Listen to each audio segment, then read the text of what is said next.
Welcome to another Monday Tech Talk.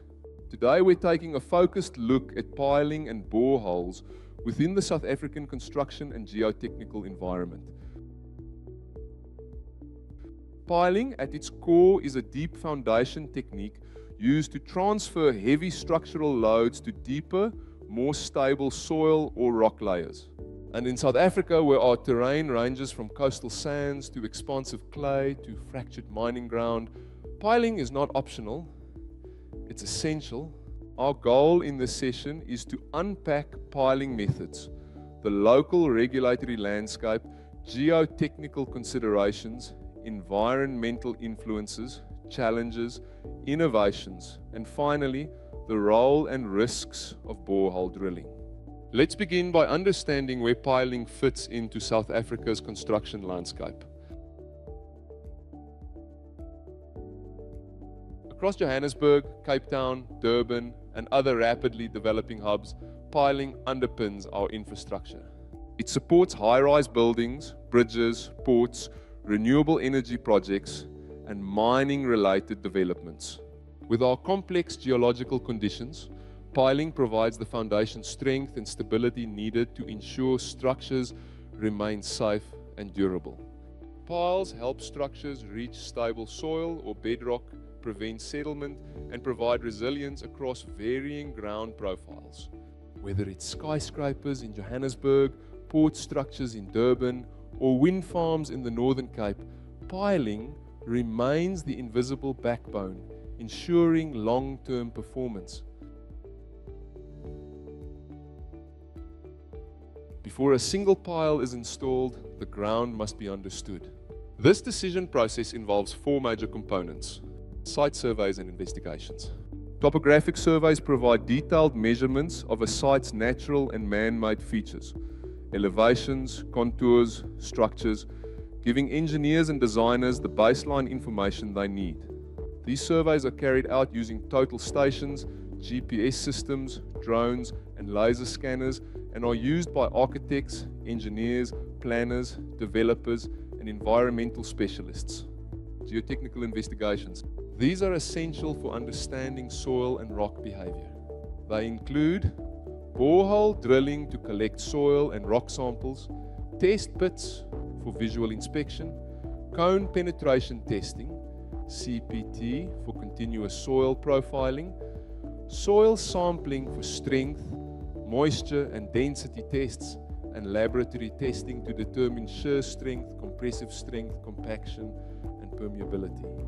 This combination allows engineers to make accurate predictions and design safe foundations.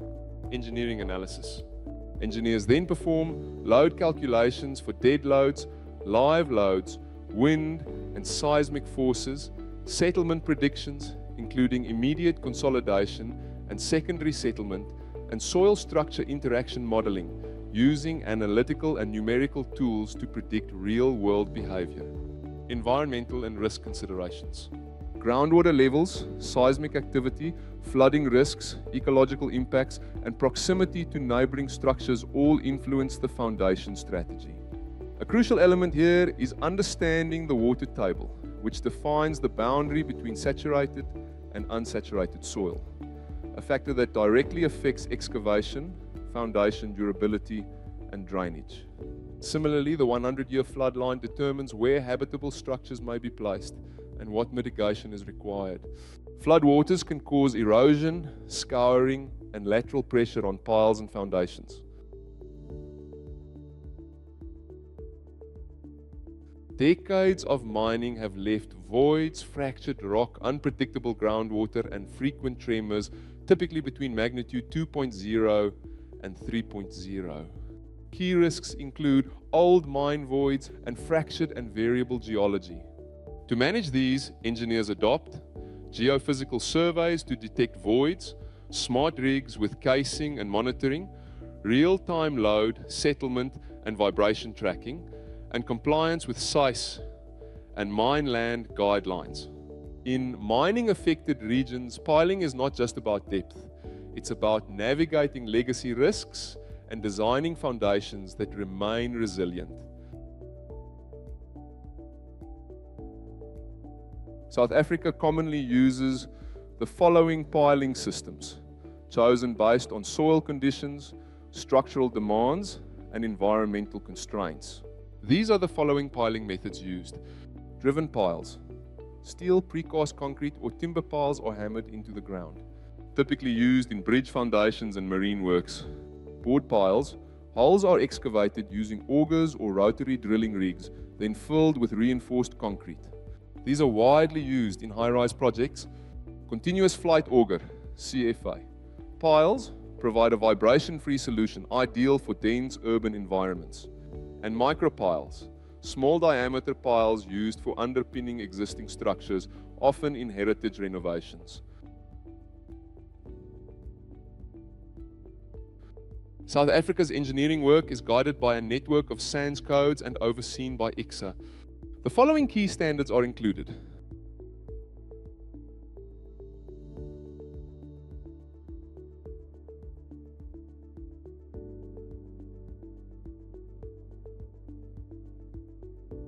ICSA ensures competence, compliance, ethical conduct, and public safety. Together, these standards support consistency, quality, and accountability across piling projects. Environmental requirements also apply, including noise and vibration limits, environmental impact assessments, and compliance with the OHS Act and construction regulations. Before we look at opportunities and innovations, it's important to recognize the very real challenges shaping piling activities across South Africa. Our ground conditions, economic landscape, workforce capacity, and site accessibility all play a direct role in how foundations are designed, planned, and executed. These factors don't just influence technical decisions, they impact timelines, budgets, safety, and overall project feasibility. Let's unpack some of the key challenges currently affecting piling operations in the country. Soil and geological variability. Expensive clays, especially in the Free State, create shrink-swell cycles and moisture-sensitive foundations. Economic pressures. Increasing material costs, steel shortages, import competition, rising transport costs, and logistical barriers all influence project timelines and budgets. Technical skills shortage. A limited number of geotechnical specialists and piling engineers result in delays and reliance on international expertise. Logistical barriers. Remote mining and renewable energy sites require heavy equipment transport over long distances and poor roads.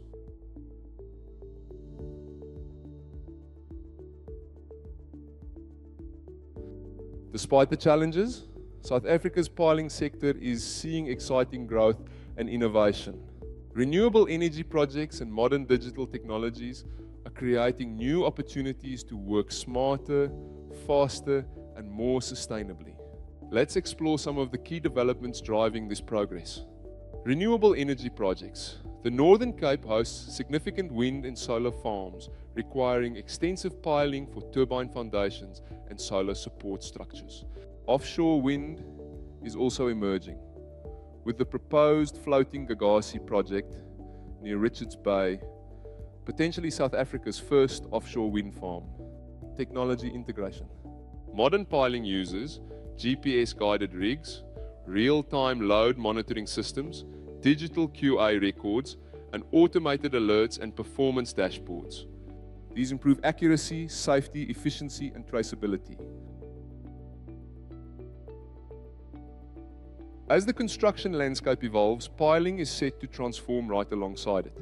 The industry is moving into a phase where smarter technologies, sustainable practices, and broader regional influence will redefine how foundations are designed and delivered.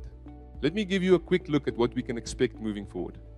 We can expect increased mechanization, wider use of data-driven geotechnical modeling, growth in green building requirements, and regional expansion of South African piling expertise. Piling will continue to shape the country's infrastructure and support economic development.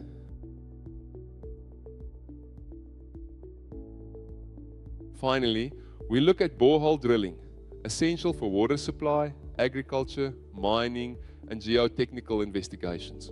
Before drilling, the following needs to be in consideration.